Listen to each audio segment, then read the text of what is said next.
Hello guys, to bagong estudyante ko. Yan. Galing na mag-drive, marunong na. First day pa lang, marunong na, pwede na. Ayan o. Seryoso. Lakas ang kaba.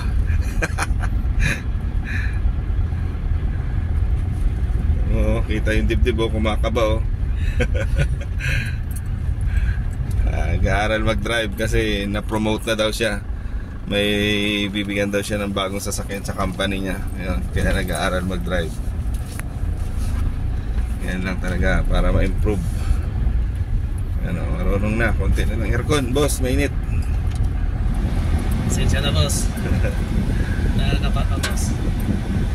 Ay siya, no? Ito naman, marunong na, oh. Gigil oh. First day niya ngayon mag-drive. So okay na, nakakapagpatakbo na. Dati bike lang. Ngayon 4 wheels na oh. Ayos yan.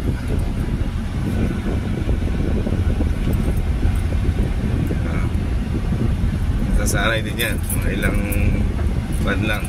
Kung may sasakyan na yan, masasanay na, mabilis na lang yan. Kasi nakakapagpatakbo na manual. Manual itong ginagamit niya na pick up Isuzu D-Max. Ito yung ginagamit niya pang test drive. Matututo din yan. Nakakapagpatakbo na eh.